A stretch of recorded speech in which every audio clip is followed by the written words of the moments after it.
Well folks, how about another armor video? But metal armor is too mainstream. Let's talk about armor made of animal corpses. Okay, that still sounds pretty metal.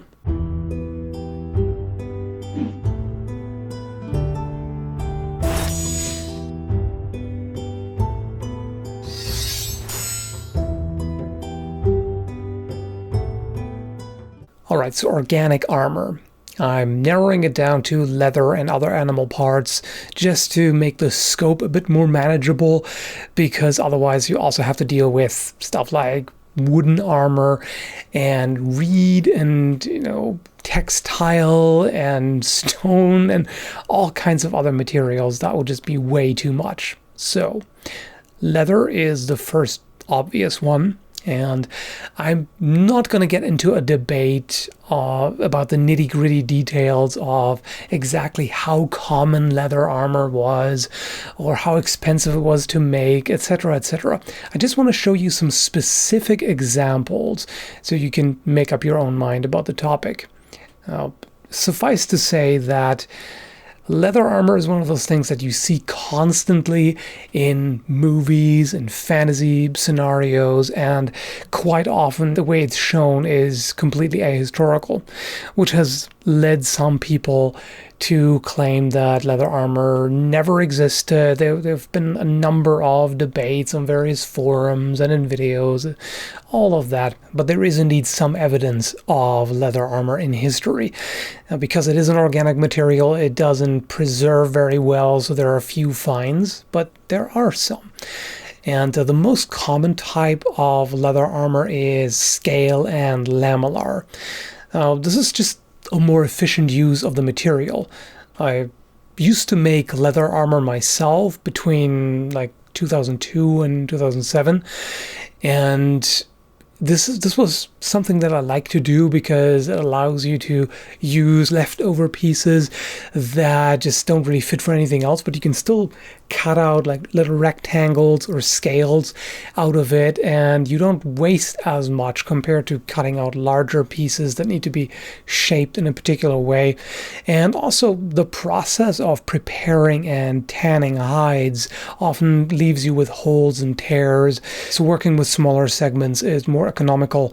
And also if you have overlapping pieces, you get more protection because then you start layering things. Anyway, so among the very first videos I uploaded to this channel were actually leather tests. They are not there anymore because these tests weren't done very well, and the way I talked back then was kind of cringy and all of that. Anyway, so it was a pretty flawed setup because I just attached stuff to a water bottle and cut it because I didn't have a lot of materials and everything.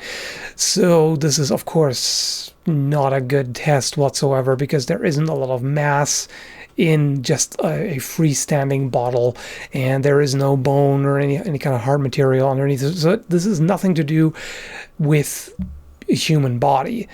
But even so, you could see that some of the leather, like the relatively thin, unhardened leather, just offers no protection at all. You can slice right through with a sword and it doesn't really do anything. But leather comes in a lot of different varieties.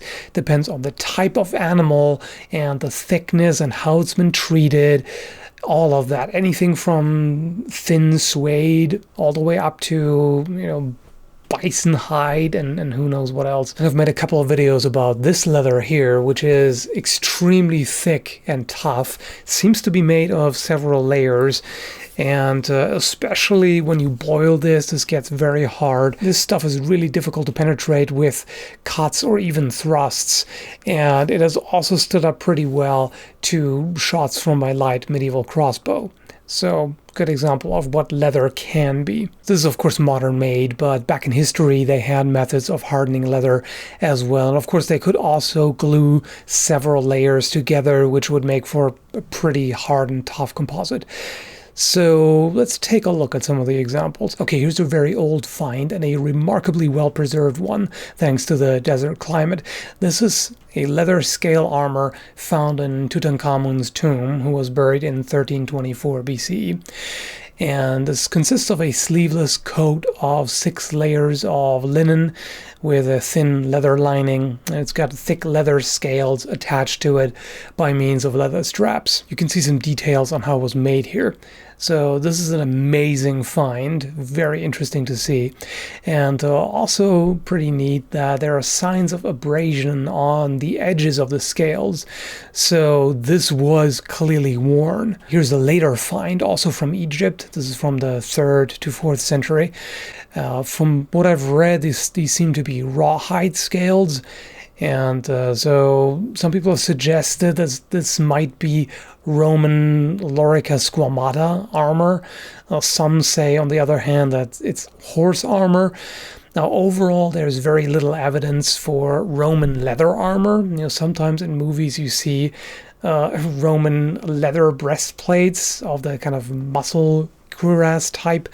Those are complete fantasy, as far as I know. So overall, the idea of Roman leather armor is quite dubious. From what I've seen, there is really no good evidence. There is a cuirass or thigh guard made of leather lamellar.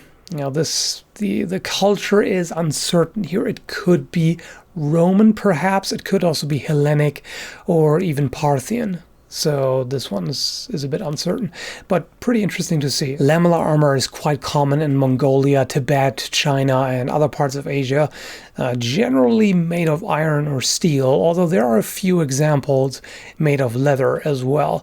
The one on top here is from Mongolia, 14th to 15th century. And there are a number of other similar examples. I also found one example of hardened leather armor from Japan. This one here being scaled. This is from around the year 1000. And one particularly unique find is this shellac-coated leather helmet from Tibet around the 15th to 17th century. Now, in general, it seems leather helmets are very rare. I've found nothing really.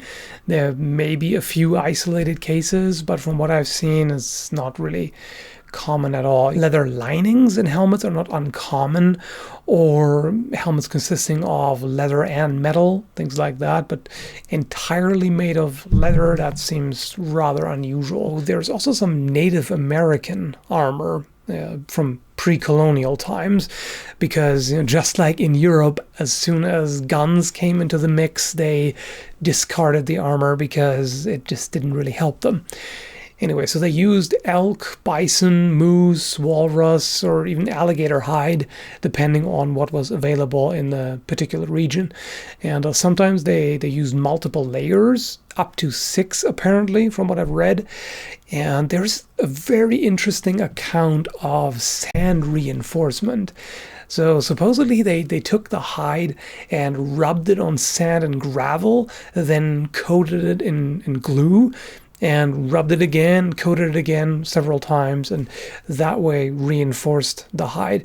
Now, I could definitely imagine that working. In general, whenever you take some kind of organic material, be it textile or leather, and you put certain types of glue on there that harden out, especially if you combine that with other materials, any kind of glue, any kind of composite with glue and other materials can do quite well. And so I wouldn't be surprised if they actually used that. Now, this is the weirdest looking thing I found, a crocodile suit from the 3rd century.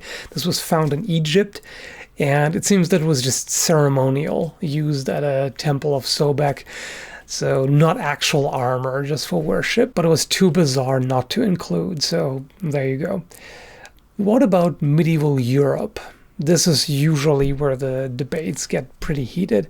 There are limited finds, but there are some. There's also some linguistic and pictorial hints, and as well as textural evidence of leather armor. Now, again, I'm not making a statement about how common or rare it was. That really depends on who you ask and how you interpret the sources, etc. So I just want to look at specific archaeological finds. Here's quite an interesting one. Possible finger protection made of 4mm thick hardened leather. This may have shrunk over time, so it might have been originally thicker, hard to say.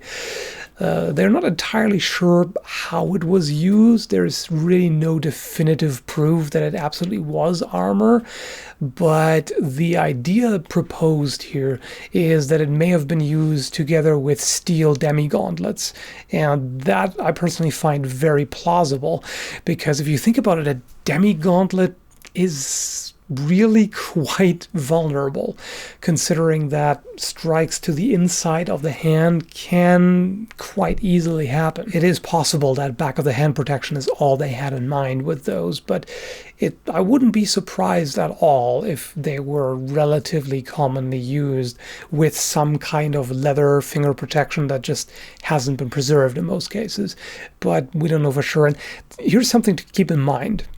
Sometimes people use the argument absence of evidence is not evidence of absence, which is true, but you still shouldn't take speculation as, oh, I'm sure this is what they did because common sense and because they needed to protect this and that and blah, whatever. Just acknowledge that it's still speculation. Like it can be interesting, and there is a chance that they might have done it, but unless we have definitive evidence, then it's speculation. So just want to point that out as a side note. There are also several examples of leather rear braces, which are upper arm guards, and here's a depiction of how they were worn. So here's one that's probably English, around 1300 to 1360.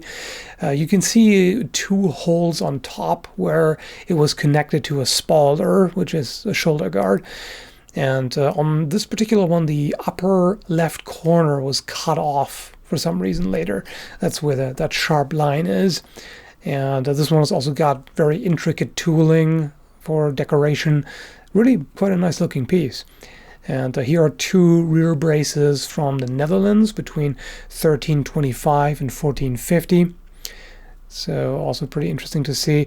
Then from the same area, we've got a vambrace, which is an arm guard. This one's from 1250 to 1350. And this one is made of hardened leather and molded to conform to the arm. Now this one's got straps missing, and the buckles were cut off later for some reason. And this is particularly interesting because this type of quote-unquote bracer is what I would usually have dismissed as fantasy. This is the kind of thing that you see very often in movies and in fantasy games and etc. Everybody runs around with some kind of leather arm guard. And but by the way, hold your horses.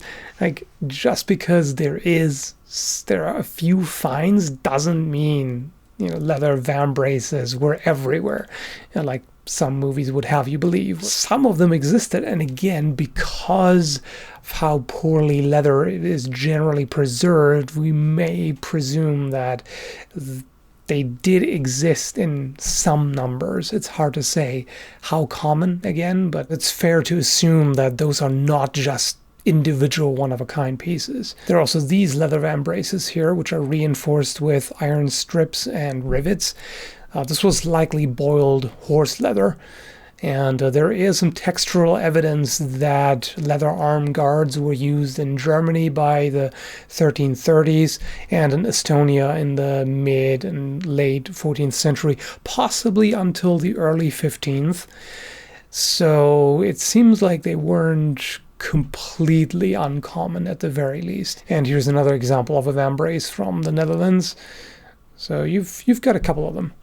Now, in general, leather guards were probably worn on top of mail, just like you see with early metal plate, strapped to the arm and worn on top of mail so that the mail protects everything that's uncovered, and especially the joints and all that.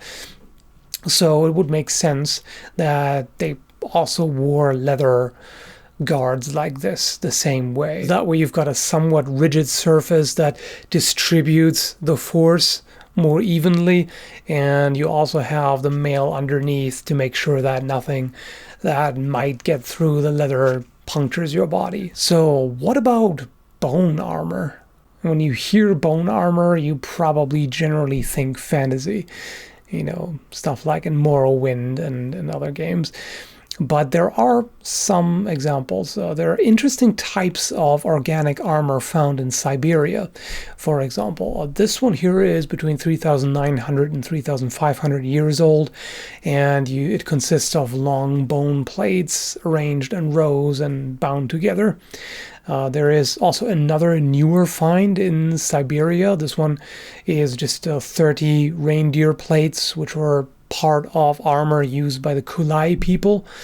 Here you can see a reconstruction of that. I also found a similar reconstructed picture of South Siberian leather armor here. And by the way, also note the center grip hide shield there. That's pretty neat. Alaska also has a number of examples of armor made either of bone or ivory. Armor like that, I'd imagine, might even hold up pretty well against steel, let alone bronze blades or bone and antler tip weapons, things like that. And now onto a completely different climate, Mediterranean. There are descriptions of boar tusk helmets in the Iliad, which were dismissed for a long time, but then there were actually several examples found. This type of helmet was used during the Greek Bronze Age, particularly between the 17th and 10th centuries BCE. Here's a reconstructed picture. So the inside was made of felt and leather straps, and then you have the boar tusks covering that arrangement on the outside. There's also quite a bit of pictorial evidence from the time. So these, as fantasy as they look, are apparently authentic. So yeah, leather and bone armor was not as ubiquitous as metal armor, or at the very least not as often preserved, but it did exist, and I hope you found this interesting. Thanks for watching, folks. Check out the links down below, and I'll see you next time. Have a good one.